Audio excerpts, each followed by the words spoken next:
Welcome back to another episode of the Plate Up Podcast. This is episode 14. Once again, we are back. It is D High, the Goob, and JD Hugh. What is going on, fellas?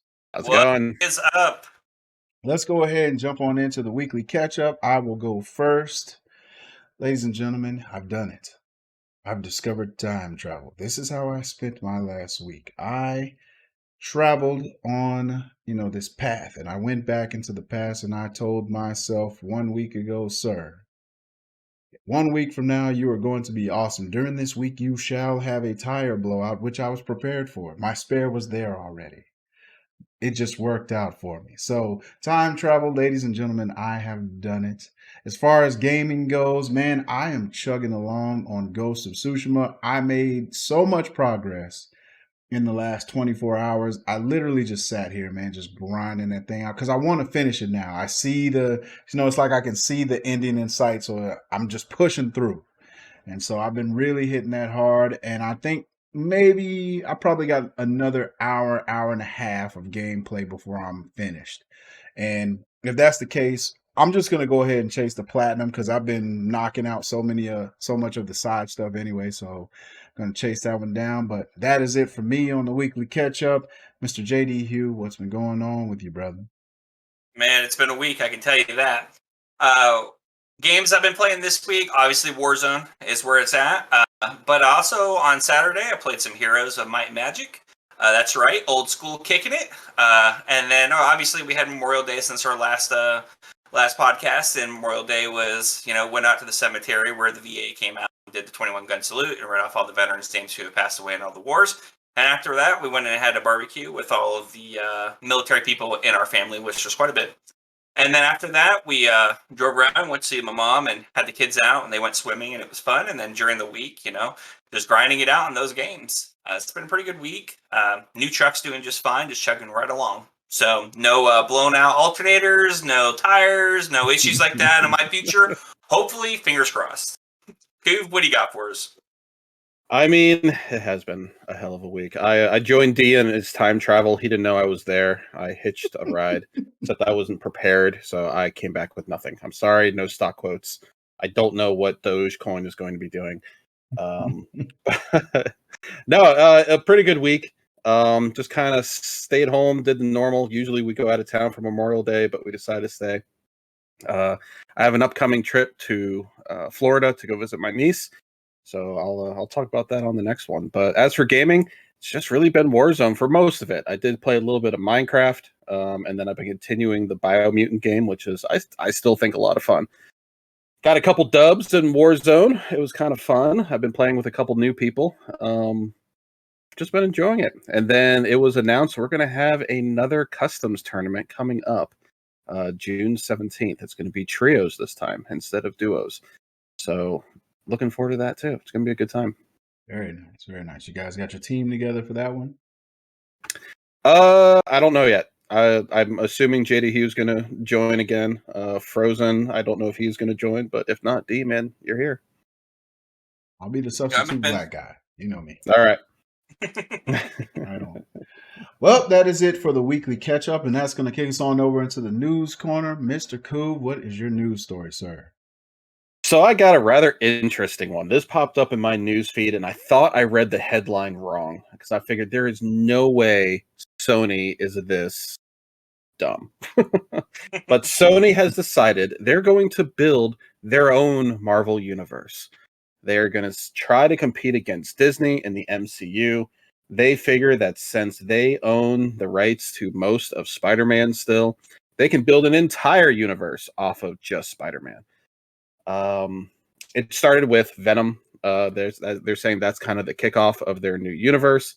And then, of course, there's going to be a sequel, Venom with Carnage, which I am actually kind of excited for. I really did love Carnage in the comic books.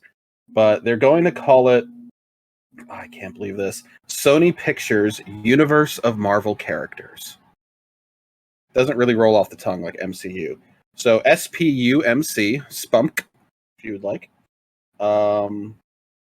I just don't know. They say it's going to be tied in a little bit to the Spider-Man No Way Home and maybe introduce the multiverse that way. So they're going to try to play off of the whole multiverse that the MCU is rumored to be setting up. and they're just going to create their own universe. They said they have 900 characters that they can play off of, which means Marvel has a lot of characters in there. And technically, where they say, yeah, this is based off Spider-Man, it's like, well, it's really based off of all of Marvel. But I'm going to be curious how they do this when Disney is such a powerhouse, and they came to the agreement to allow Disney to use Spider-Man because Spider-Man's solely owned by Sony. I'm curious to see how this is going to go. I don't think it's a smart move for them to try to compete with the MCU. Yeah, I'm with you on that one, man. I think like the MCU, one, they have a 12, 13-year head start on them. They have their stuff mapped out for years to come. And they've been very like, kind of locked down on their formula of what they do and what they want to do with their characters. Sony has kind of been spitballing it so far. They're just like, we're going to roll with what works. Venom was good. It was okay, but it wasn't great. It wasn't like a home run. And then you teased Carnage in there, which that kind of gave you some steam to do the next one. And so now you have this trailer out, but then you still have the Morbius one, and that one has been getting mixed reviews as far as the trailer. And then if you're going this whole villain route with Kraven, coming next and all this stuff, it's like, is that what you're using to compete with Iron Man, Captain America, like all these huge characters? Like, I don't know, man. I'm kind of in a wait and see mode right here. I have to wait, to see what they come up with before I judge. Yeah, so from my perspective, the non-comic book fan perspective, I think what you're going to do is drive confusion amongst those fans who don't like follow the comic books and are following this story that detailed. I think what's going to happen is the traditional fan who goes there is going to relate these two to the MCU and to what Disney is doing with that universe, and then start getting confused as hell. And they're not going to understand that Sony and Disney are not one. They're both in the same movies. How are they not the same? And I think you're going to drive confusion. And Sony has a real potential to sink Disney here in a certain aspect. Obviously, they're not going to sink Disney completely, but to sink that confusion into the fan and then make them go, I'm not even interested in Spider-Man anymore because Sony did something stupid over here. And the flip side, they could do something really, really great and say, why is that not transitioning to Disney? I just think you're going to drive confusion amongst the fans who are not hardcore into this universe, and they're just going to be confused. And I agree. I think it's kind of silly that Sony is going to try and go at it. Disney doesn't even have pockets for how deep their pockets go. They literally have like the stretch around the equator of wallets, and they just have them jam-packed full of money because of the MCU. I can't imagine that Disney is going to be... There has to be some kind of clause that Disney would have negotiated that they can't do anything, and maybe that's why they waited 10 years. But I feel like I'm with you, D. It was... Venom was okay. It wasn't great. I wasn't like, oh man, I can't wait for the next one to come out. I'm like, are they going to make a sequel of this? And that was kind of where I left it. And then, I went back to Iron Man. I mean, Sony's going to keep a grip on Spider-Man, especially with how much money Disney's making now. I mean, there was that whole time where there was a chance we were not going to get any more Spider-Man in the MCU because Sony said, your contract's done, Disney, and we're not going to renew because we want to keep it. And there was that long negotiation, and they finally, right at the 11th hour, came up with a deal. So, like, we have the Vulture was a villain for the MCU. We had Mysterio as a villain. I don't think Sony's going to give up their big ones, right? You're not going to see Doc Ock. You're not going to see the Green Goblin. You're not going to see Sandman. You're definitely not going to see Venom in the MCU, the Disney side of the MCU. I think Sony's going to hold those, which is a shame because I'd love to see what the MCU can do with those villains, especially with like the Sinister Six and bringing all of those together.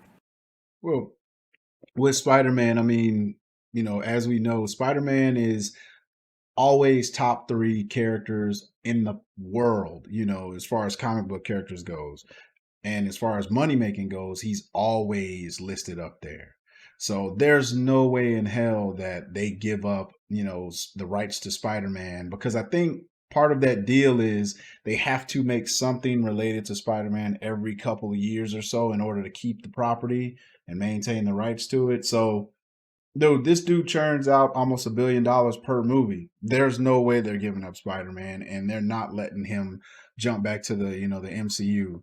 Thank the Lord for drunken Tom Holland, helping to work out that deal. Otherwise, we would have lost him, and he wouldn't be in the MCU. So, and that would have sucked to have the tease in Civil War, and then he doesn't come back.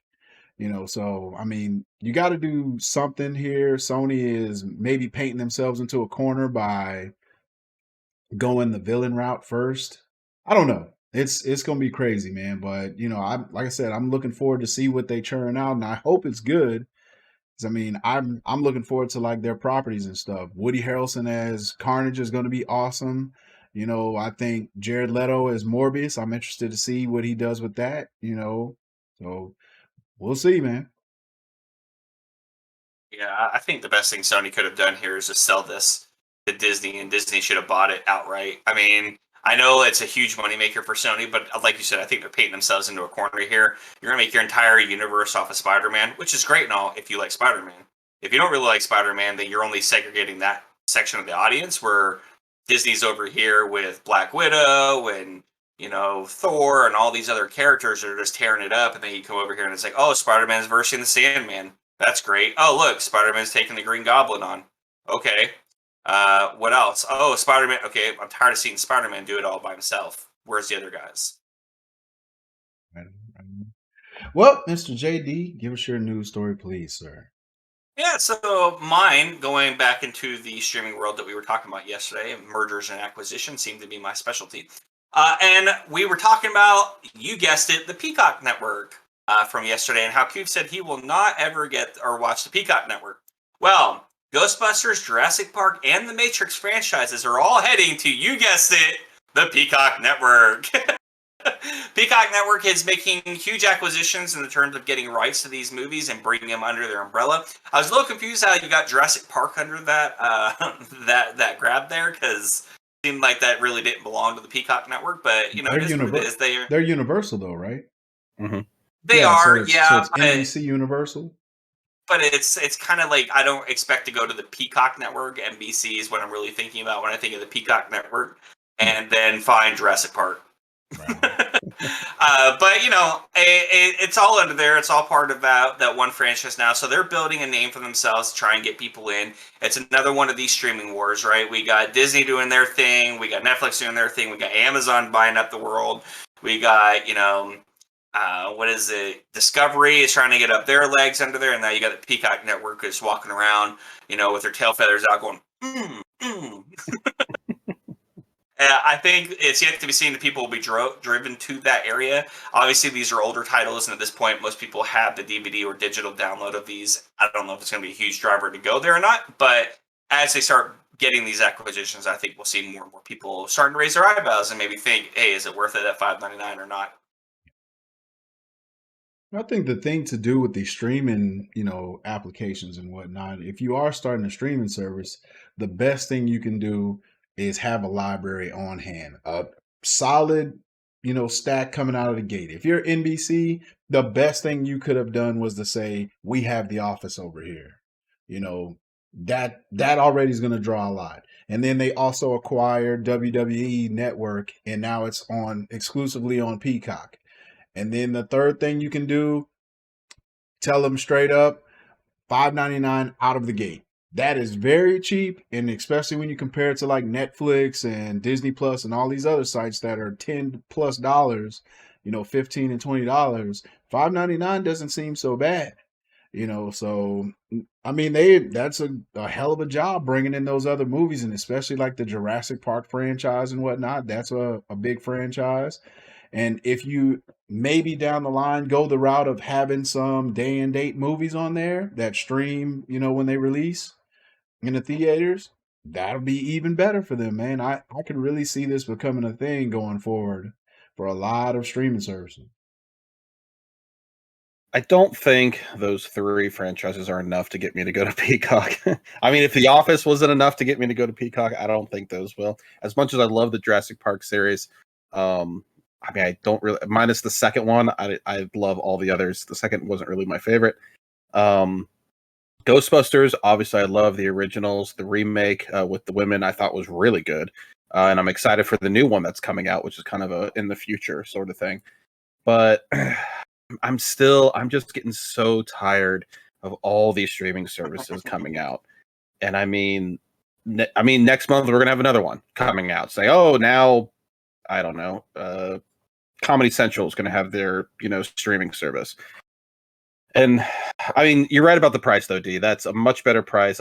We just kind of went over our finances tonight, and I saw Netflix is now $20 a month because we have the 4K and all that stuff. And I'm like, we were always budgeting it to be like 16. I'm like, when did it go up $4 more? I missed that email. It's getting expensive for Netflix. Did they even email you? I feel like they just raised the prices now. Right. They probably just didn't even email me. Or made it look like spam, so it automatically gets filtered out. But I mean, you're getting back to cable services, right? Yep. I mean, you're dropping $70 a month for streaming services just so you can get everything. But I think it's good that they're expanding because I don't think The Office is really enough to carry them and the rest of the NBC lineup. It's good that they're pulling in Universal Pictures and starting to add those movies into it. I don't know. We'll see. If they add enough good content, enough movies that I'd be interested in seeing, I might consider it. But for now, I'm still holding strong. I'm not going to pay for the Peacock streaming service. Yeah, I have the Peacock service, and it's mostly because of WWE. Like I had WWE Network before, so it actually seems like a better deal for me because with WWE Network, it was $10 a month. And now that they said, hey, we're moving to Peacock and it's only $5.99 plus I get, their content and everything else they have for half the price, hell yeah, I'll do that. So, that seemed like a pretty solid deal to me. So I jumped on that really quick. So I'm there as long as they don't go crazy and start jacking up the price every couple months like Netflix be doing, I'll be there. So that's a good one right there. But on to me, my news story, and that is surrounding the movie Black Panther. If you are familiar with Black Panther, you know that he has his own personal guard called the Dora Milaje. It is a group of badass women, these bald-headed warriors, and they are badass, masters of martial arts and the spear, and they protect T'Challa and his whole kingdom, and they watch his back at all times. And it looks like Danai Gurira, who also is, from the Walking Dead fame where she played Michonne, is now getting her own spin-off series on Disney Plus for her character Okoye, one of the Dora Milaje. So this is huge news for her because they don't really do a lot of like side character spin-offs. And for her to get one, I'm thinking this has to do a lot with I'm blanking on his name now, but he directed Black Panther. But he's in charge of this entire universe. He's doing the Black Panther movie. He's doing a spin-off about Wakanda, and now he's doing a spin-off about Okoye and her. I'm guessing her origins into the Dora Milaje. So we'll see how it goes. I'm very excited about this.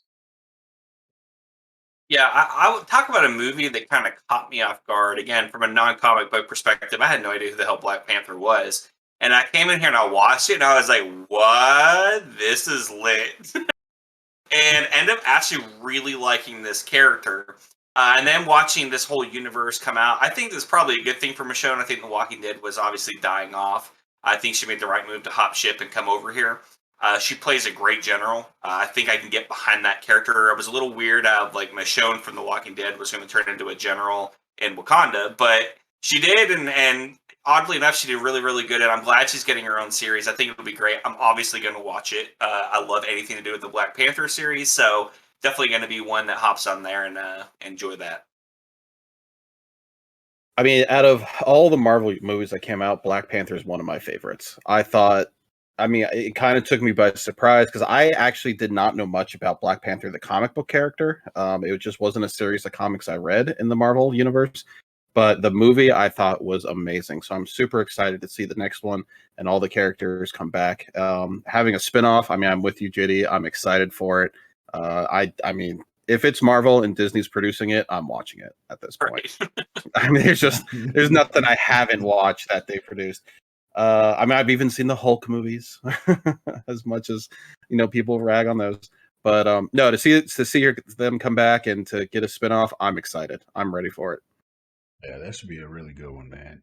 Oh, it's Ryan Coogler too. I was blanking on his name and it just hit me. So Ryan Coogler, the director of Black Panther, Marvel basically hired him to do a whole spin-off with the Black Panther universe. So we'll be seeing, I think, like 3 different things from there. The second movie, a Wakanda TV show, and now the one with Okoye. So this is big news, man. I mean, I like what they're doing over there with the MCU. They are really starting to get deeper into the comic books now and kind of digging in on some of these lesser known characters and, kind of making them a little more, they're shining them up a little more for, just a casual audience. So I'm happy to see this going on. It's really good stuff.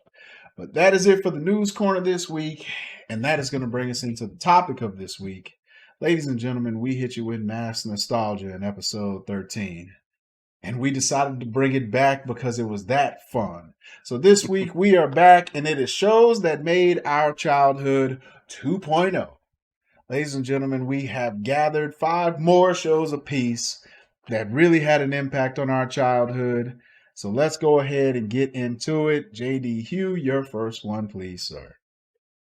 Talk about trying to get a list going here, ladies and gentlemen. This was a tough one. I think this was tougher than 1.0. Because you think 1.0, you really hit the ones that are like the greatest of the great. And then 2.0 is like shows that you watched every day, you really, really, really enjoyed and was sad they went off the air.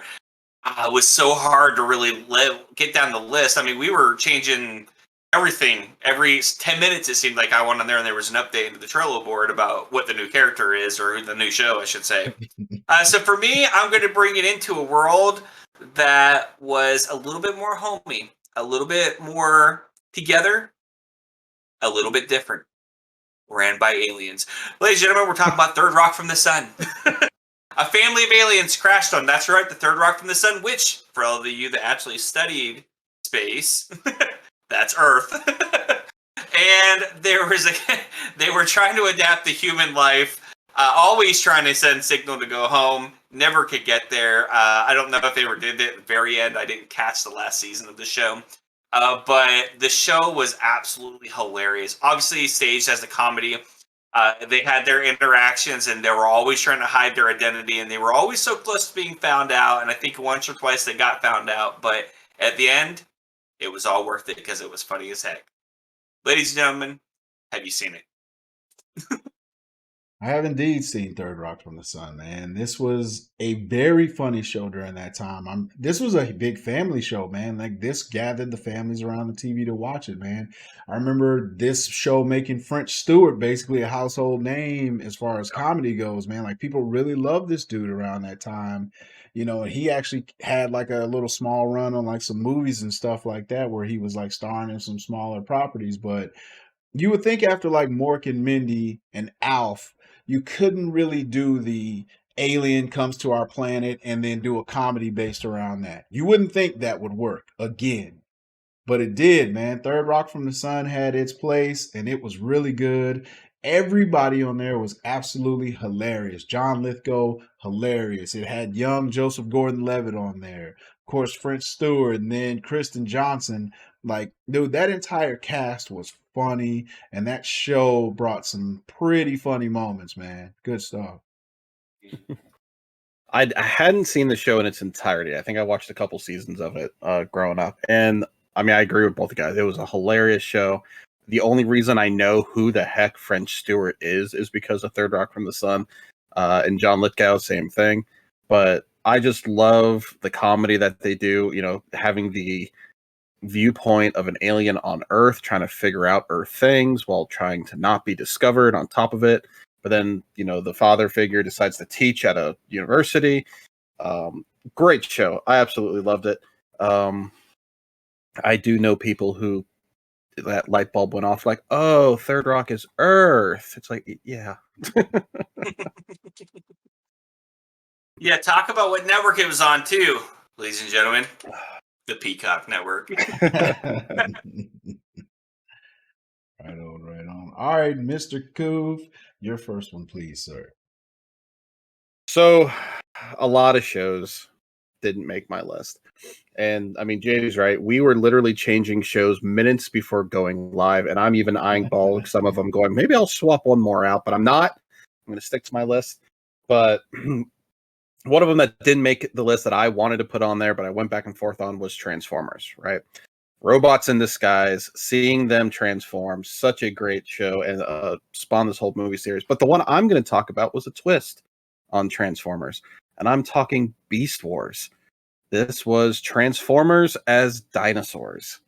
So the concept of this one is that the Transformers landed on Earth back in time, and since there was no cars or anything for them to scan, all they had is wildlife. So they scanned the dinosaurs that were there, and whatever life happened to be there. So, for example, instead of Optimus Prime, he had Optimus Primal, and he was a gorilla. Megatron was a Tyrannosaurus Rex that had a gun somehow. Cheetor, so he was a cheetah. So not quite all historic, or dinosaurs, but it was a lot of that. So, I mean, pretty much the Autobots were all mammals, and the Decepticons were all dinosaurs. So that's how you could tell them apart. But it was a fun show. It was completely done in CGI, which at the time in the 90s was new. That was kind of a new concept to do something completely computer generated, not hand drawn. I loved it growing up. I always wanted to watch it, and then Reboot that came on after it, which was also all CGI. But it was a fun twist on Transformers.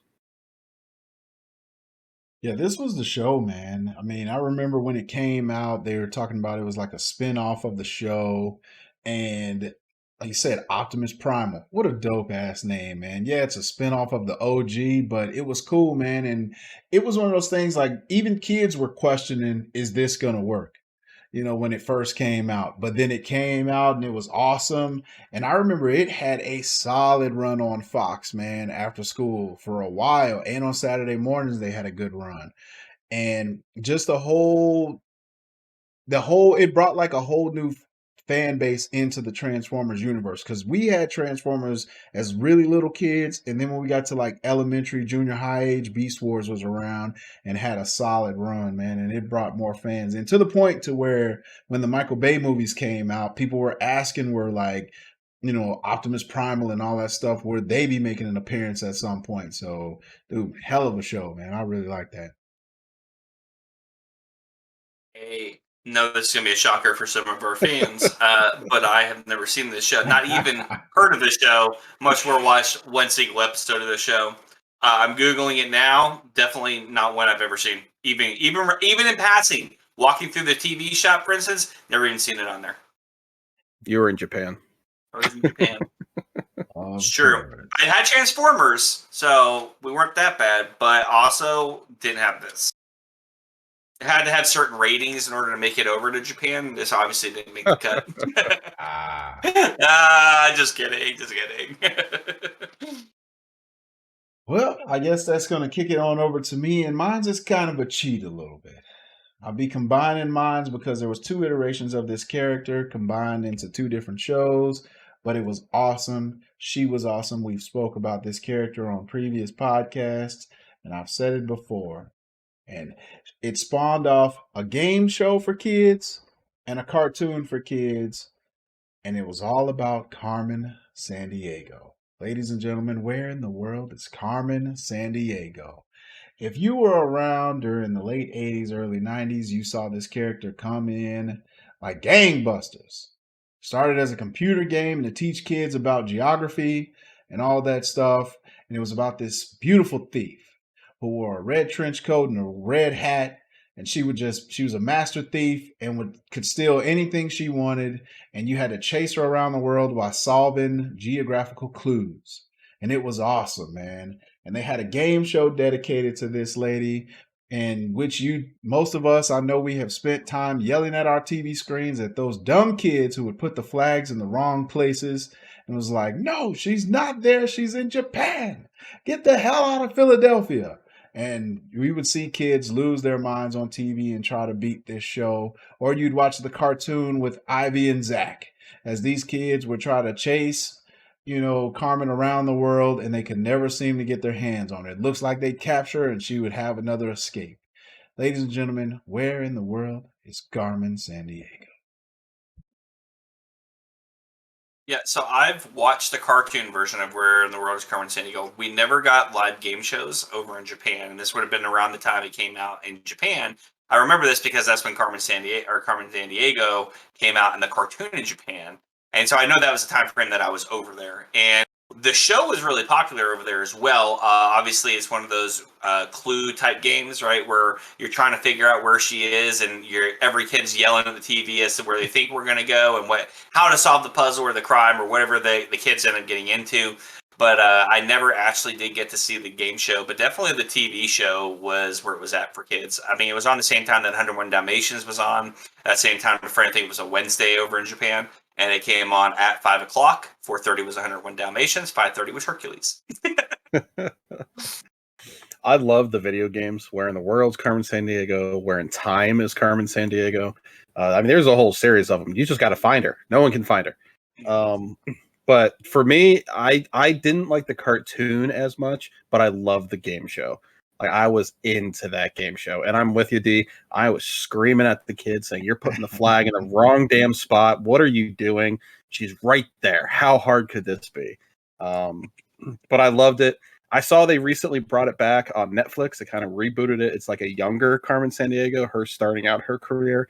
I haven't watched it because I watched the trailer, and granted, this is, take this as you will. This is me literally watching the trailer, making a judgment on it. It seems like she's like the hero and she's trying to do good and not a thief, an international thief. And I'm like, well, that's not Carmen Sandiego. That's not who she is. So I never watched it. I could be wrong. Maybe I'm just wildly off. But there was rumor of a movie coming out, a live action movie, which I think would be really cool. But I mean, a good character, a great character, and that touched all parts of media. But that game show, I would kill to go back onto that game show. Dude, honestly, if they did bring the game show back out today, I would watch it. It was that fun. Me and my siblings would sit around and watch that show and had a blast, man. It was absolutely fun. And we've talked about this before. If they are going to do a live action movie, I will accept no one less. Say it with me, gentlemen. Gal Gadot. She is the perfect choice to play Carmen Sandiego. She's got the height, she's got the beauty, and she can pull it off, man. You telling me this lady couldn't do it? Now, I know if this would have come out like 15 years ago, they would have just made it Angelina Jolie. Damn that. Save it for now and make it Gal Gadot. Give me Wonder Woman as Carmen Sandiego, and ladies and gentlemen, you will have my money. That one is it for me. Mr. J.D. Hugh, your next one, please, sir. My next one is one that I think everybody who was watching any kind of show at the time would remember. And obviously not, because some people didn't watch this show, but that was kind of an intro to tell you that it was a great, great show at the time. And that is about a pastor called Reverend Eric Camden, who was a pastor out in California, and he had, obviously, 7 family members. This is called Seventh Heaven. Seventh Heaven was a show that these kids got into trouble or did something that they weren't supposed to, or had friends that did something they weren't supposed to, and through Jesus, they were able to come together. It was a heartfelt TV show, back when you could talk about religion on TV and it was okay. And everybody was able to come together, and at the end, through the word of God, was able to get through whatever they were going through. Obviously, it was kind of on that same level that Full House was on at the time. Where it had that you had all these side stories going on. Obviously, it was an episode TV show. It was on for quite a while from what I remember. And then you had the subsect at the end, which is where we're going to, tell you a moral or story, or, you shouldn't have sex before marriage and no. We went through all of this. Very, very popular TV show. It had a huge fan following. And I believe this one was also on NBC. Don't quote me on that. I'll have to look it up. But I'm pretty sure that a lot of these shows originated on NBC. You're all shaking no? All right, maybe not NBC. I want to talk about it anyway.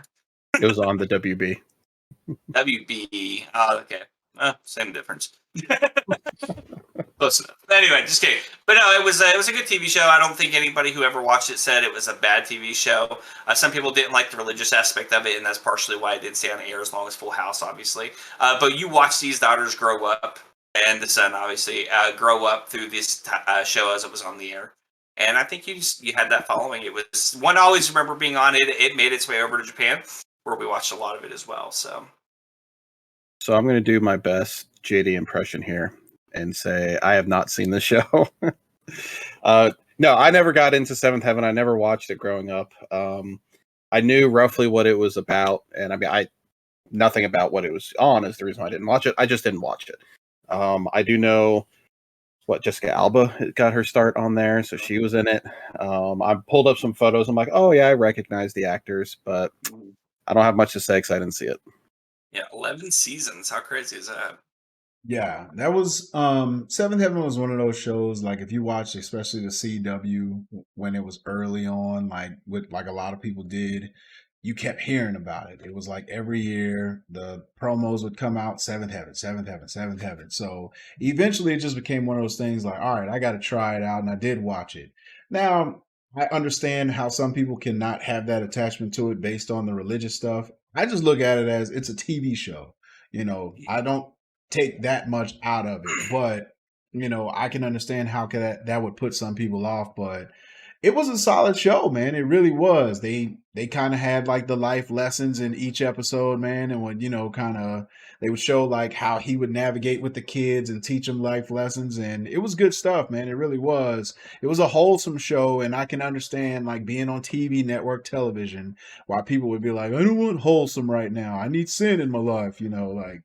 So it was a good show though, man. I really enjoyed Seventh Heaven. It did had a strong run. 11 seasons is crazy. And I need to correct myself. I said Jessica Alba. I meant Jessica Biel. That's what I was thinking when you said Sorry. it. I didn't catch on to that, but I was like, oh yeah, that's exactly what it is. And it actually came up in my chat, but also I was thinking it as well. It's the same time as Touched by an Angel was on. That was on the CBS network. Yeah. That probably hurt it too, because Touched by an Angel was a monster. Yeah, it was. It was crazy. All right, Mr. Coob, your next one, sir. All right. I'm going to take this even further back from even Beast Wars.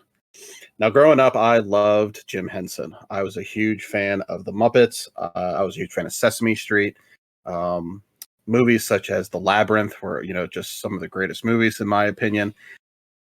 But when he released, Jim Henson put out a TV show for kids, and they taught kids to just dance your cares away. Worry for another day. Let the music play down at Fraggle Rock. So I'm talking about Fraggle Rock. So these were little tiny creatures that lived under the house of a human. So it was like live action and then mostly all Muppets. And the shenanigans that they would get into. There were the Fraggles, which were kind of these probably about the size of a mouse, size creatures. And then you had the Dozers, who were the construction people. And whatever the Dozers built, the Fraggles would eat, because I guess it was made of sugar or something like that, and they would just eat. But it was like your typical Jim Henson sort of show. So you would have some comedy, some entertainment, some songs, because Jim Henson's all about singing. And then, a story at the end of it. I loved this show coming up. I still can hum the tune in my head. I know some of the lyrics to the song. There was always Sprocket, the dog. So when the Fraggles would venture out of their little hole, the dog, which was a Muppet, would chase the Fraggles around the house until they went back in.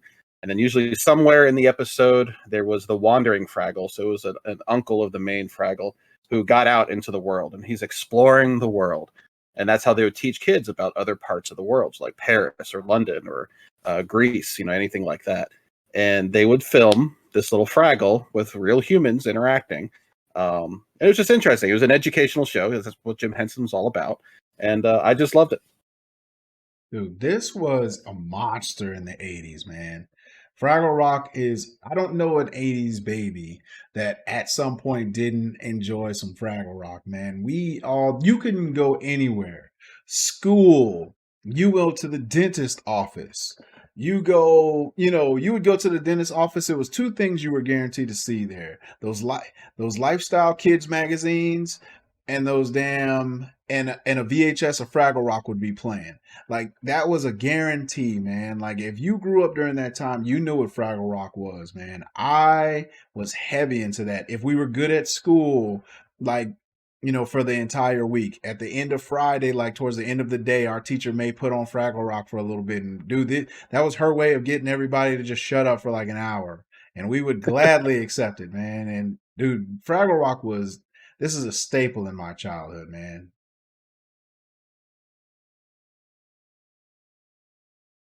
Ready. Ladies and gentlemen, I grew up in the 80s. but I've never seen the show. Damn, Japan didn't have Fraggle Rock. You will hear this at least one more time throughout this show. JD was a political prisoner, man. Yeah, right. I was locked away at a space station. This was before ISS was built. He was one of the test monkeys they sent That's up into space.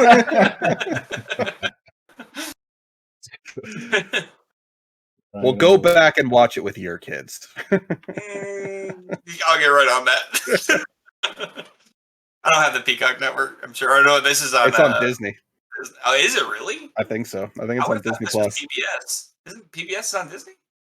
Well, so there's a split. So Jim Henson in PBS, well, Disney. So Disney bought the rights to most of Jim Henson, but there was a split. So Sesame Street, all those characters are not owned by Disney. Those are owned by PBS. But like Kermit the Frog, Miss Piggy, and that whole side of it is owned by Disney. So there's kind of a split in Jim Henson Productions. Fraggle Rock, I think, went to the Disney side. I don't think it went to the PBS side. Gotcha. Well, ladies and gentlemen, next one is on me. Long before J.K. Rowling was triggering people on Twitter with her post, she wrote some books called the Harry Potter Collection.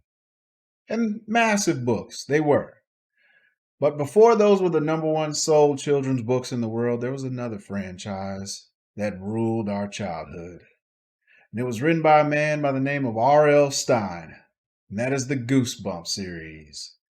This man was basically the Stephen King of children. You know, he wrote these horror books, and if you went to elementary during that time in the 90s, you knew exactly what the hell these Goosebump books were. Because if you went to a book fair, you wanted to get one. If you had reading challenges in school, you knew Goosebumps was going to be in there somewhere. And these books were so popular, it spun off into a children's show that would air in the afternoon on Fox. And it was all about bringing these characters to life. And I want to say they're bringing it back now here. I know they have a couple of movies that have come out, like the Goosebumps movie a couple of years ago with Jack Black. And now they have a sequel coming out to that. So this was a huge franchise back in the day. If you were a kid during the 90s, I assure you, you read at least one, if not more, of these books, man. These were good stories, dude, with a horror element to it. And they were awesome, man. We all love the Goosebumps books. I think you got it right. It was Stephen King for kids. I mean, it wasn't quite that extreme. That's a great way to explain it. I'm looking at the book list now to try to spark some of the memories up. I mean, the very first one I saw was The Haunted Mask. And like the cover of this book is just a kid holding this ugly green mask. And it sent shivers down my spine because it like triggered that response in me. The TV show was great, a good way to show what the books were. So if you're not a reader, you can watch the show and kind of get the same aspect. But I loved reading the books growing up.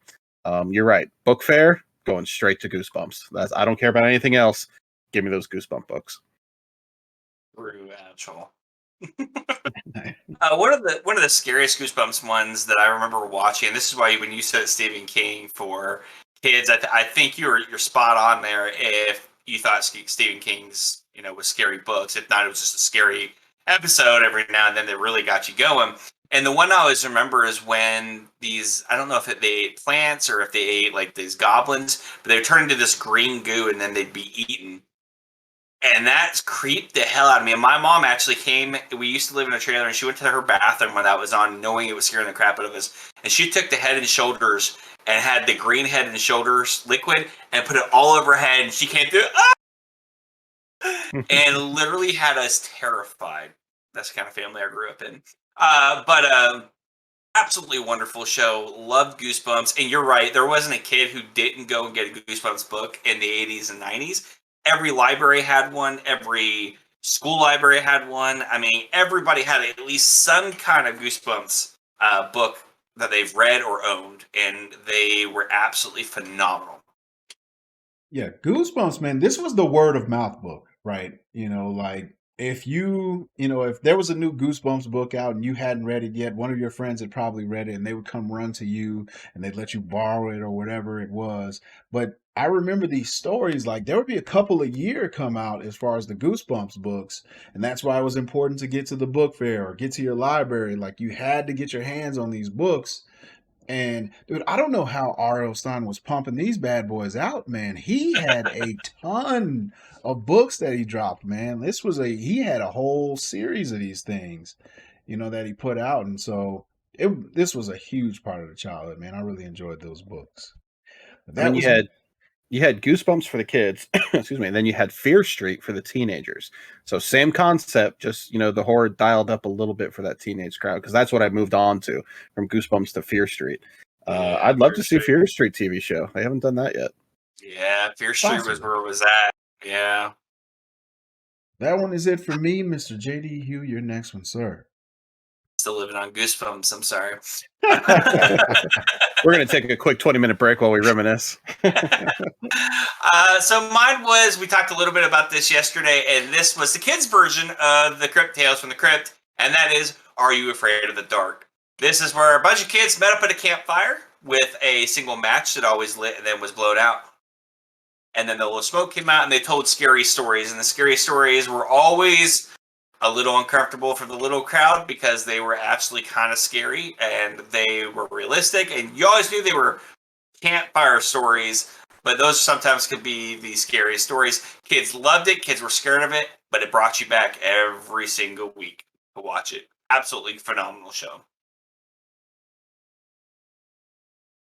I remember watching this and being excited, right? Because it was always on at night when it was dark.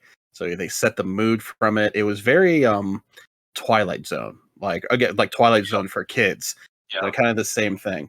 I always remember the only episode that really sticks out in my head, and I don't remember all of it except for really this one part, is like a ghost kid outside underneath someone's window, and the kid just keeps saying, "I'm cold," like over and over and over, and they're trying to figure out what's going on. It ended up like this kid was drowned in a well, and he froze to death, because he was wet and it was cold, and that's how he died. So now he's a ghost saying, "I'm cold." Creeped me out as a little kid, but I loved them. Like, I loved being creeped out, and that's probably what led to my love of horror films now is Are You Afraid of the Dark? Dude, this was the show, man, that kicked it off for, like, Nickelodeon had their thing. We talked about this on the last episode. Nickelodeon had a run in the 90s, man.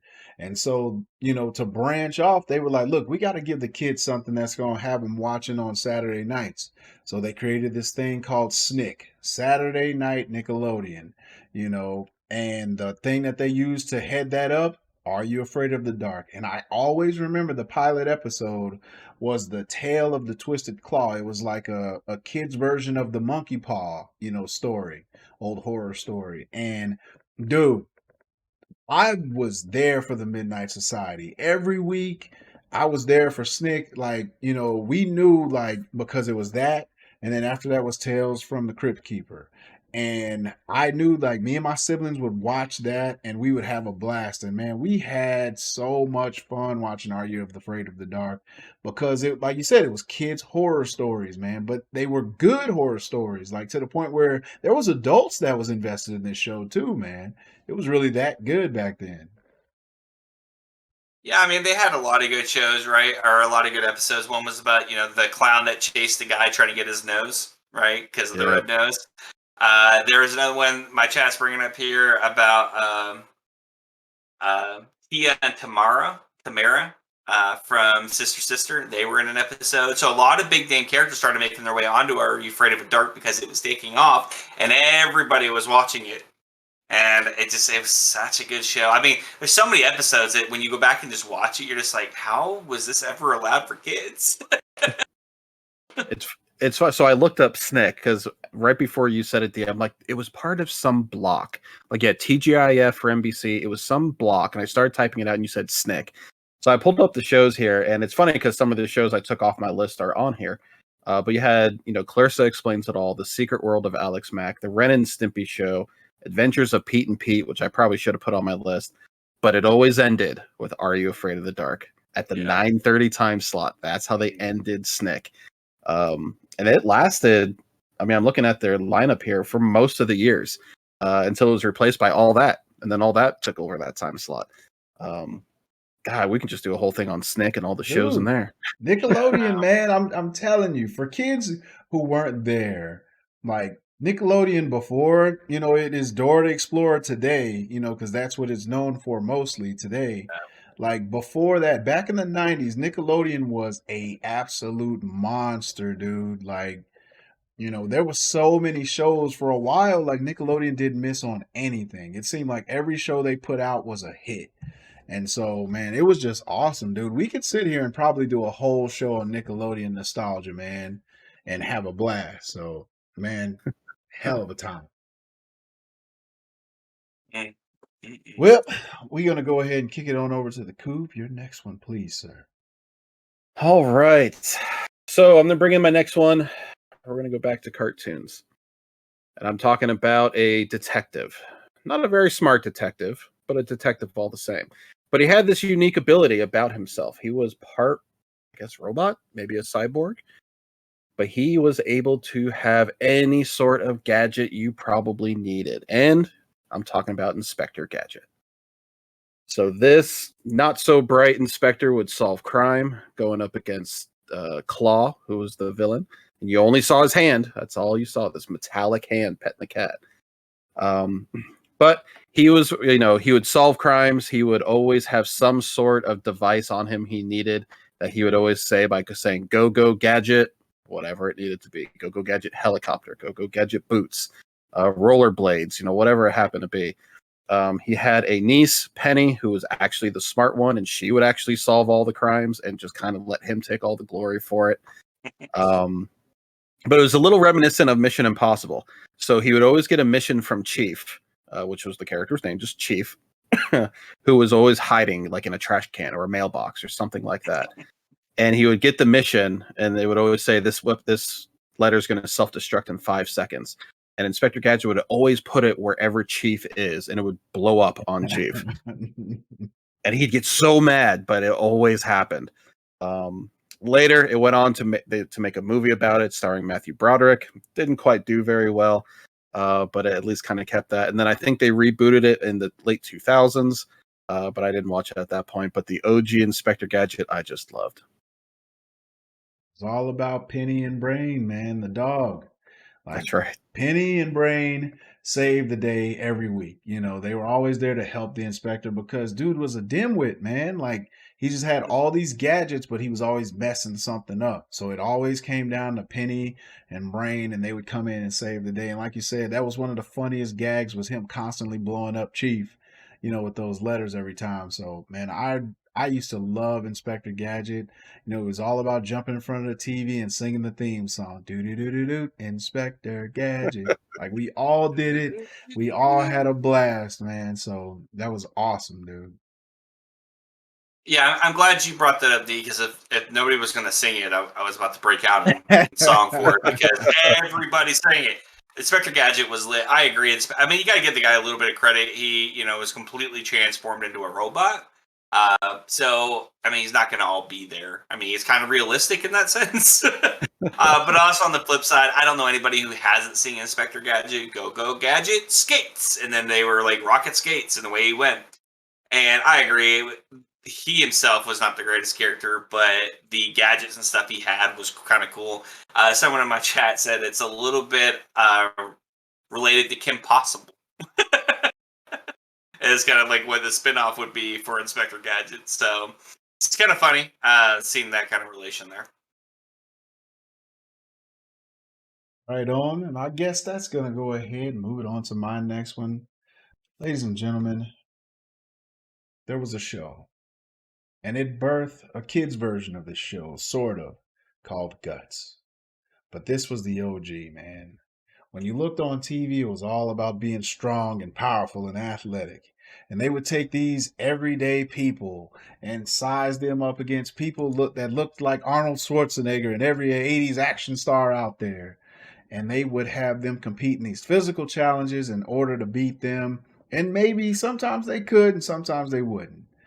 And this was all about getting through obstacles. It was like one big ass jungle gym that you had to get through while fighting off these monster-sized people. And that was American Gladiators. You talking about a show that sat families down in front of the TV every week because they wanted to see these competitions.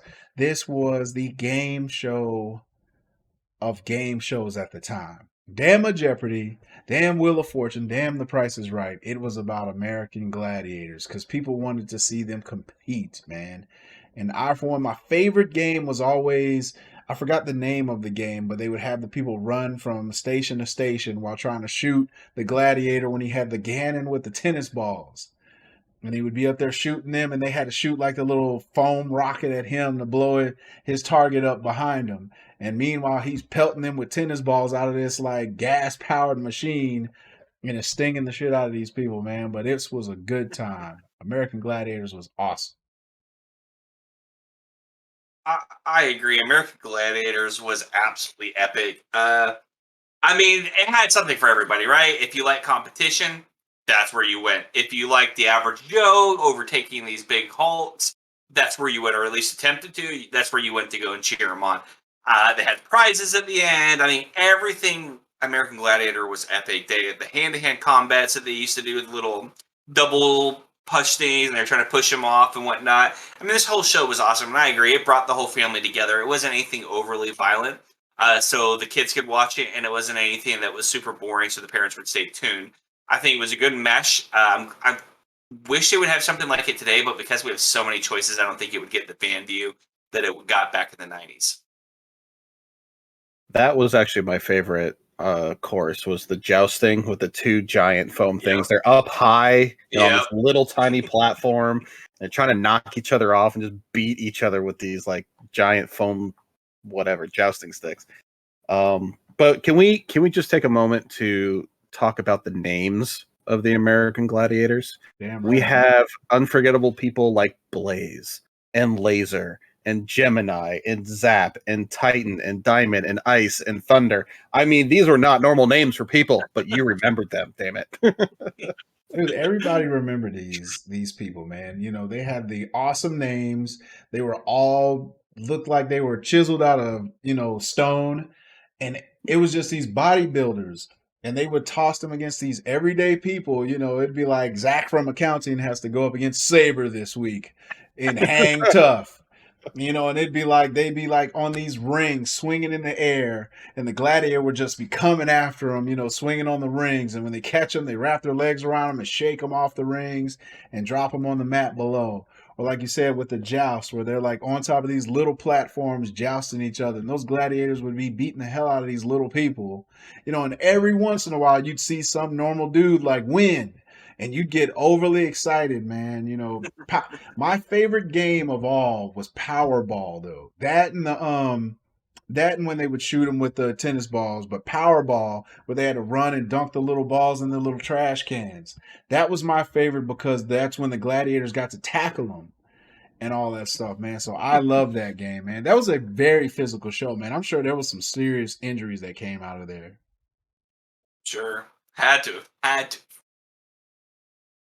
All right, but that was mine. Mr. JD Hugh, your next one, please, sir.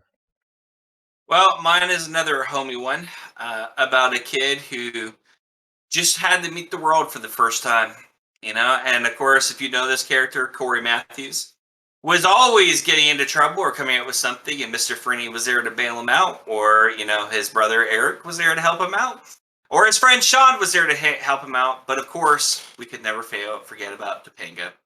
This is Boy Meets World. It was a show that everybody at the time was watching, so much so that it actually got a spinoff called Girl Meets World, about when Corey and Topanga had a child, and that child ended up getting into the same kind of shenanigans that he got into when he was a boy, only this time he could guide his daughter through and help her solve the problem, as opposed to him just kind of running it down. He had some mom like Amy Matthews and whatnot that was there for him, and the dad was there for him.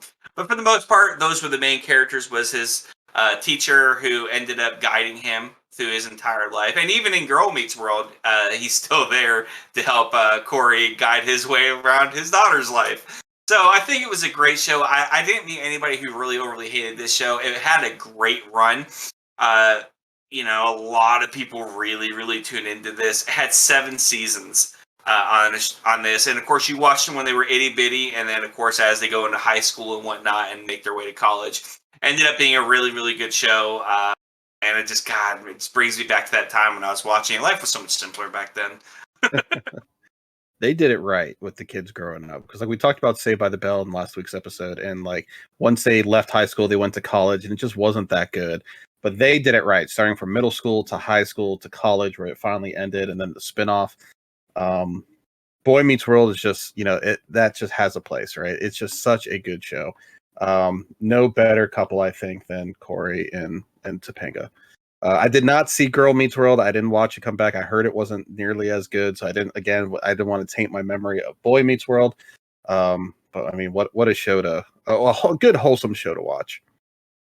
If you're a young man in the early 90s, I assure you had a crush on Topanga. We all did, sir. You did not watch this show and did not love you some Danielle Fishel. We love this show to death. And I gotta say, man, like I always loved that show. It was hilarious. One, it was part of the whole TGIF run. And the friendship between Corey and Sean was what it was about. But then they also had the brotherhood between Eric and Corey. And it was like Corey would do something extremely stupid. And while Eric was like kind of the dumb older brother, he would always impart some wisdom on the little brother, to kind of help him out along the way.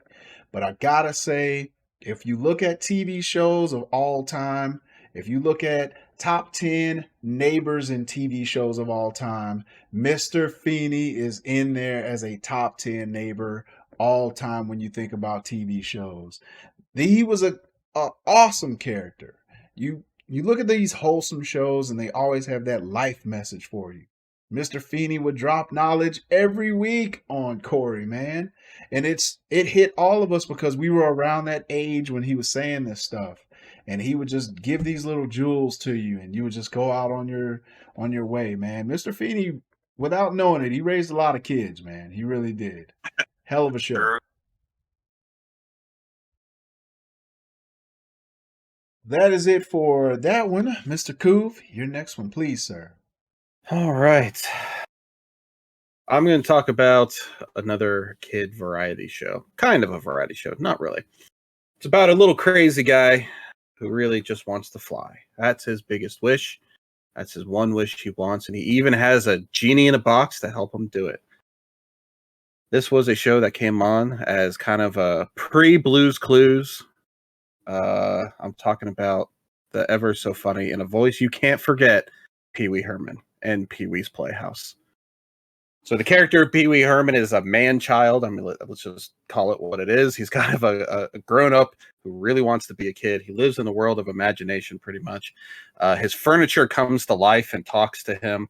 He goes on adventures with them, but he always had this genie in a box that would grant him a wish, but would never grant him the wish to fly for some odd reason. So this was a kid's show for entertainment purposes. Didn't really teach much. Like, they would just kind of go on some adventures. They'd have some teachable moments. It spawned some movies, like Pee-wee's Big Adventure, Pee-wee's High Flying Circus.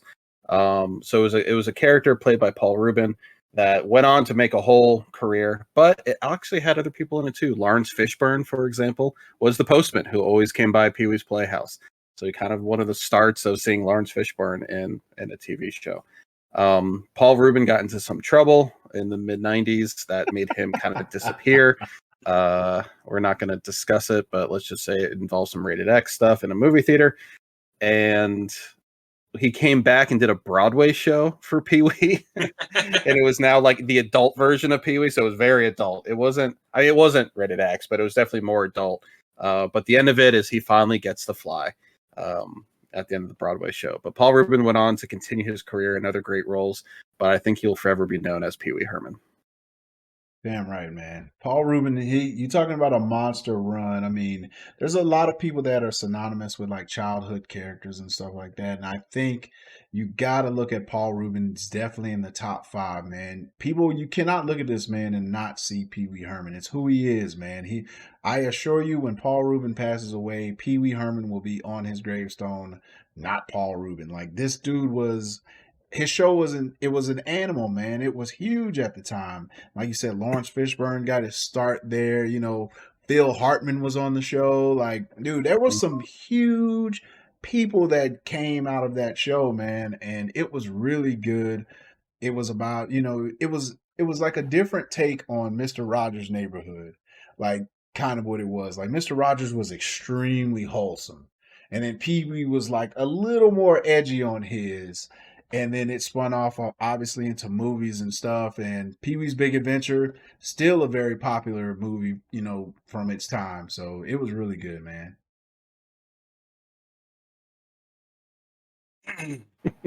Ladies and gentlemen, I did not see this show. nor have I not seen the show, nor have I ever seen any of the Pee Wee Herman movies or anything of that nature. Pee Wee, a good way to describe Pee Wee to those who are listening who have never heard of Pee Wee or have never seen him, think of a creepier Sheldon from The Big Bang Theory. Like super short haircut, like slicked back, bow tie, tuxedo most of the time, or a suit of some sort. Not nearly as smart as Sheldon, but kind of the look. Kind of a tall, skinny guy in a suit with slick back hair. Right on, right on. Well, that brings me to my next one. And ladies and gentlemen, butterfly in the sky, I can go twice as high. Take a look, it's in a book, Reading Rainbow. That's all I'm going to sing. But ladies and gentlemen, this show single-handedly got so many kids to read. LeVar Burton, Geordie LaForge is synonymous with Star Trek and Reading Rainbow. People love this man. There are very few people on the planet that are universally loved. You can put him in the same category as The Rock. Not a lot of people dislike LeVar Burton, and it is because of Reading Rainbow and Star Trek. Mostly Reading Rainbow because he was there for our childhoods. This was a show that was based around educating kids, getting them to read. That was what it was all about. And they would talk about different stories every week. And he encouraged kids to pick up a book and take a look. And that's what we all did. I swear to God, I read so many books because of this show. He had me in the library weekly in elementary because Reading Rainbow was a monster. Dude, it had a run from 1983 all the way until 2006. This was a hell of a show. It was on PBS and then PBS Kids. This was a monster run, and you were talking about educating the youngins. LeVar Burton was there for all of it, man. There's a reason why people are petitioning for him to be the permanent host of Jeopardy. We need him in our lives. We do. Yeah, he single-handedly spawned my fascination and love for audiobooks because I was never going to pick up a book. But listening to him read the books and tell the stories was always very, very good. I always remember the little butterfly or looking thing that was always over the rainbow and everything. Yep. That we followed. Loved Reading Rainbow. Only saw it in Japan. This is the only time I ever saw Reading Rainbow. Saw it in Japan Sunday mornings between the hours of 8 and 10 is when Reading Rainbow would be on. And I can't even remember. I don't remember if it was full episodes or if it was just snippets. Because I think they had it snippeted in between. Like where you guys would have commercial breaks, we never had commercial breaks because you couldn't advertise to military while you're on a base. So we would have gaps of TV sections that we had to fill with something.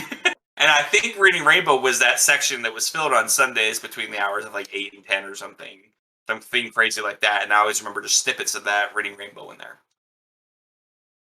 So back when I was actually an avid reader, and that's when I was a little kid because I don't really read much now. Much to my wife's dismay, she wishes I did. Reading Rainbow was what got me to read. Like whatever book he was presenting, I wanted to go read it, for myself. LeVar Burton is just one of those actors who hits that wholesome note, right? He's up there with your Steve Irwins, your Mr. Rogers, just that group, your Bob Rosses. And he just consistently produces good wholesome stuff to help educate you. He brought Reading Rainbow back as a podcast. I don't know if you guys have ever subscribed to it, where he reads books for adults. They're more adult books, more grown-up topics, but it's him reading it. And it's funny because he would end his episode saying, but you don't have to take my word for it. Exactly how he always ended the Reading Rainbow episodes. He got sued for it because it was owned by a TV studio where he first recorded Reading Rainbow. They had the trademark to that catchphrase. It went Wow. fine. It went through the court system, and they gave him the rights to use it. So he still uses it. But yeah, check out his podcast. It's I think it's called Reading with Burton or something like that. I'm But making a note of it now. it's Reading Rainbow, but modern. For our generation, because he knows we grew up with him, and even in the first podcast, he says, "I want to reach out to those that grew up with me. When I was reading to them as kids, so I made this podcast to now appeal to them now." He covers some great stories from some amazing authors, usually indie authors that you've never heard of, but just incredible podcast. And I mean, if you don't know him for Geordie LaForge from Star Trek Next Generation, you know him for Reading Rainbow. So does he do like a synopsis? How does he do a book, an adult book, in his podcast? They're short stories. They're not like full-blown Okay. novels. They're like little Okay. short stories that authors have submitted, or he's gone and picked, and he reads those to you. So kind of like Reading Rainbow, where kid books are short.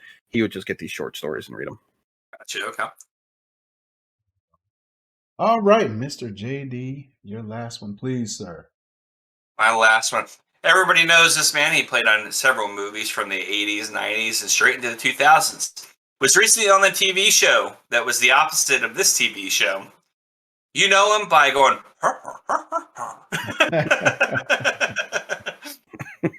That's right, ladies and gentlemen. The main character off of Santa Claus. We are talking about Tim the Toolman Taylor on Home Improvement. Home Improvement was the show of a dad, a mom, and 3 boys. On Last Man Standing, which is where the opposite show, he has a wife, a husband, and 3 daughters. So actually kind of funny that they did that. They had a lot of crossover between Home Improvement and Last Man Standing. But Home Improvement was where it all began. We had the neighbor that you never saw his face, was always covered by something. That's right.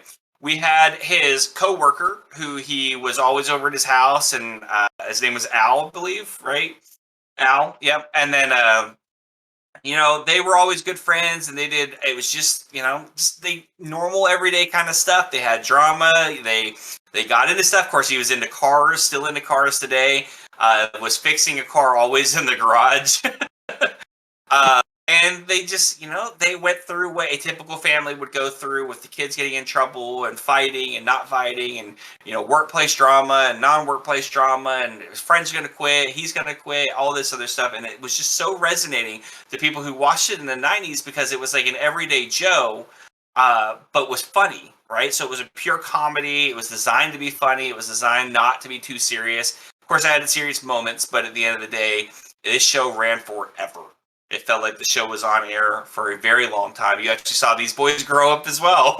From little kids almost all the way to full-grown adults. That's how long the show was on the air. Absolutely phenomenal show. I saved it for the last because it definitely was one that I think hit home for me. I watched this probably every single night. I think we had it on, because we didn't get live episodes, so we always got like a week or 2 worth of syndicated shows. And of course, we had the repeats because it was only on weekly. So, top of the show for me, I think out of all the shows that I brought up today, I think Home Improvement definitely hits the top. Man, I watched this show. This was another one like my dad was really into, man. It's just, Tim Allen was hilarious, man. He had a monster run in the 90s. Obviously you combine this with him being in Toy Story. Like, dude, he had a monster run, coming out of being a stand-up comedian. And this show was amazing. We talked about top 10, neighbors of all time. Wilson's got to be in the top 5 of that, man, because he would impart wisdom on everybody that went to the fence to go get a little bit, man. So, and like you said, it was always about seeing the eyes. And the running gag on the show was, even if he wasn't behind the fence, something was hiding his face. So they would have something on the show to hide his face. So it was really cool, man. And the biggest thing I remember from this, because when Home Improvement came out, I was in school. I remember girls arguing over which brother was going to be their boyfriend. And if you were there during that time, JTT, Jonathan Taylor Thomas, was absolutely the hugest thing on the planet for young girls, man. They had such a crush on this kid, and they really wanted to be with him, man. And dude, that show was awesome. It gave us, young Pam Anderson on there for a little while before she left. So it was awesome, man. That show was really good. And then, of course, Al with the I don't think so, Tim. My favorite thing on the entire show, man. I love Tool Time. That was probably my favorite show within a show. I loved Home Improvement, and I mean I can't. I'm not going to repeat anything that's already been said because these two guys have it absolutely right. I do love whenever a show does a crossover or references back to other characters of theirs. So Mike Baxter and Last Man Standing, and bringing all of his co-stars from Home Improvement in is so funny because they make fun of him too for it. So like they brought his wife back, and he says, "Oh yeah, I'm married. I have 3 daughters." And she goes, "Really? I have 3 sons." Husband was like terrible with tools. He was always trying to make them better and stronger, and he would just destroy everything. And and like he would like defend himself a little bit about it. They brought Al onto the show. I mean, they brought JTT onto the show.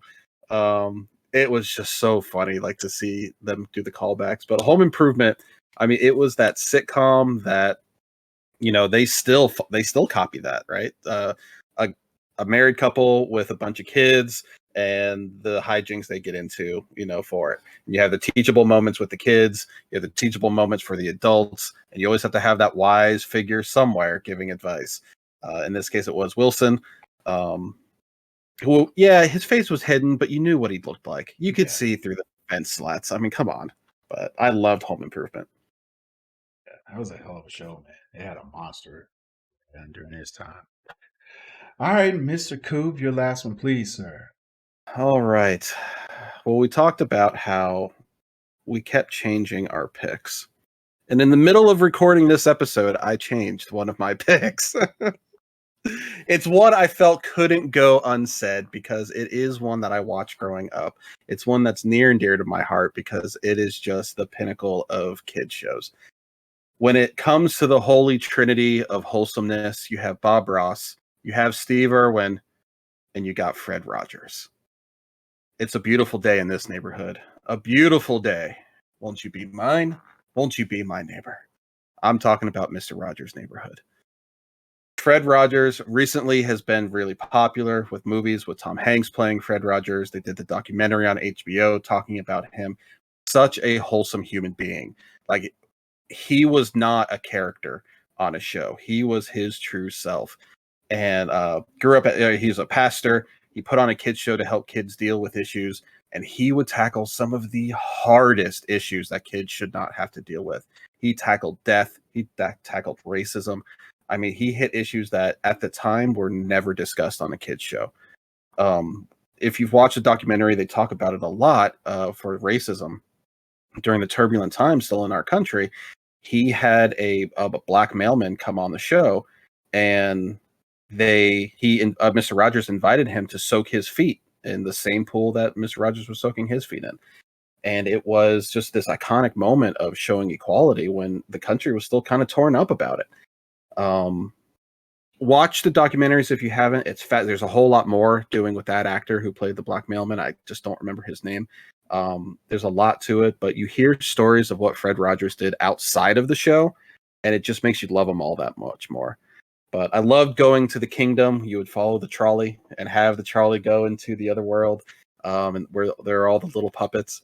I always loved this show, and it's always sad to know that he's gone.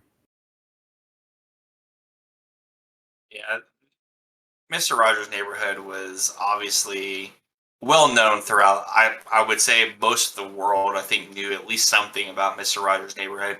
I think it was a great, wholesome show. I was never into it as a kid, but as an adult, I have an appreciation for it. I know that sounds weird, but looking back, and I go, wow, this guy was revolutionary. He really drove messages for kids. And, I think he was doing something at that time that nobody else was doing.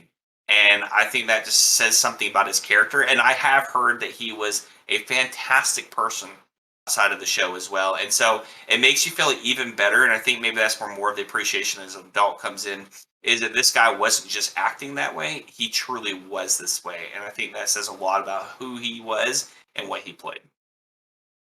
This was, I mean, if you knew who Fred Rogers was, if you watch the show, you couldn't help but come out of there loving this guy. Every week, it was about teaching a lesson. You know, not only was he there to entertain the kids, but he was also there to guide the kids and teach them lessons. His whole message was about making the world a better place, teaching people, you know, to love one another, treat each other, you know, equally and with respect.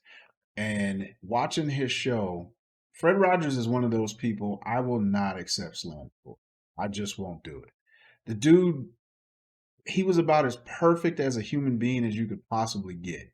Like, I feel like if I was to hear anything bad about him at this point in his life, it would crush me because he set the bar extremely high. We talked about wholesome people that are just universally loved. He might be the top one, you know, for people of our lifetime, dude. Like, Fred Rogers was amazing. Now, of course, they've taken his show and it got spun off into, Daniel Tiger's Neighborhood, which is a kid's show now, and like my daughter watches that still, but the elements are still the same. Like they still have Daniel Tiger, which was a puppet he used to use on the show, is like the lead character on the show now. They still have Trolley on there. They still have like the theme song is kind of the same. It's tweaked a little bit, but it's still like the elements of Mr. Rogers, and they teach like the little life lessons and stuff. And dude, I used to love that show, man. Like between that and like Reading Rainbow, it was like, dude, all the wholesome you needed to make your kid into a good person, man. You had LeVar Burton, you had Fred Rogers, you know, tag teaming that thing and making your kid just about as good as they could possibly be, man. And the movie with Tom Hanks is very good. He does a hell of a Fred Rogers in there. I mean, I think about some of the stories we've heard about him, but what he's done on the show. So he had Fish, right? So he had Fish on the show, and a little girl wrote in who said that she's blind, so she can't watch the show, but she listens to it, and she always worries that he forgets to feed the fish. So from that moment on, every episode when he's finishing up and he's getting ready to change and go back out the door, he would say, "And now it's time to feed the fish." Because one girl out of his entire audience was concerned for that fish. So he made it a point to make it part of his show. And that's just who he was. Like he loved every single person, every single kid, and he wanted everyone to be included. It wasn't I need ratings, I need to, sell whatever kid sugary drink. No, he didn't care about any of that. He just wanted to put a wholesome show out, and he wanted to make sure everyone felt loved. Yeah. I mean, there's very few people, I'm sure when their life is over, like, they're going to die, go to heaven, and God is going to be like, you don't even got to stand in line. Come on. You come on You got the in. fast pass. Just go. Fred Rogers got the fast pass, brother. He was like, you know what? You want to go again? We could use more of you down there. Like, dude was a hell of a man, dude. And like you said, all the stories you hear about the little things he would do on the show to help kids or to teach kids was awesome. I still remember him talking to a little kid about AIDS and stuff during the 80s, man, when it was coming about. Like, this dude did whatever he could to educate little kids and teach them, like, things were going to be all right. Things can get you down, but things are going to be all right. And dude, I really love Mr. Rogers, man. He's one of the people that I will always remember until the day I die, dude. For real. Well, all right. I guess this is going to be one hell of a subject change from Fred Rogers to my last one. And that is, ladies and gentlemen, we talked about these big muscular men doing their thing every week. And it was all about the 80s and the 90s. And this is before we knew that this was a totally scripted and fake thing. This is when we bought in hard. We thought these people were really fighting it out every week and trying to entertain us, man. And this was the WWF, the World Wrestling Federation. We're talking about the days of Hulk Hogan, Macho Man Randy Savage, yeah, the Ultimate Warrior, The Undertaker, IRS, Doink the Clown, Heartbreak Kid Shawn Michaels. Ric Flair was in NWA at the time, but all this stuff, like you had these wrestlers and they would come out each week and put on this show for us. And you're talking about a time when it went from the 80s and then it branched off and WCW became a thing. And then that led us into the mid to late 90s into the Monday Night Wars between WWF and WCW. And it birthed the man we know today, Dwayne Johnson, The Rock. If you were there in the late 90s and you got to saw this man talk on a microphone, there's a reason why you're a fan of him today. Because you remember the crazy, insane promos he would cut on TV. You remember Stone Cold Steve Austin drinking beer on TV and beating up his boss. You remember WCW and their run with Hulk Hogan as a bad guy. Like, this was a great addition to my childhood, and there's a reason why I'm still a fan of wrestling today. I mean, yeah, I don't know any kid who didn't watch WWF that eventually turned into WCW. Or no, WWE is what it turned into. I don't know anybody who watched it who didn't think it was real until it came out that it was fake. And I think, and who was it that missed the hook who killed himself? Owen Hart. Owen Hart missed the hook and ended up killing himself. And that's, I think, when everybody came to the realization that it was fake. And they were like, oh, wow, like, a person actually died from this. Because they would do crazy stunts. I mean, jumping off the top ropes through 3 tables. You know, you had The Undertaker chasing people and choke slamming them. You had Kane, who was coming in eventually and was Undertaker's, like, counterpart, kind of evil accomplice, and then enemy, all in the same go. I mean, we had so many characters that came out of the WWF, but WWF is where it all started, right? That was the core of what became WWE, and all these characters eventually blending in. And I loved it. I loved WWF. I remember going down and watching it with my friends. We lived in a high-rise at the time. I was on the 9th floor. They were on the 3rd floor. And I remember going down to their house. We'd watch it. And then, of course, afterwards, you couldn't just let an episode go by without fighting afterwards, right? So you would fight everybody. You do the choke slams. You would do the, you know, Dwayne Johnson's The Rock elbow drop. You would go ahead and do the Undertaker's cannonball. I mean, there's so many things that you could have done. And it was all just awesome.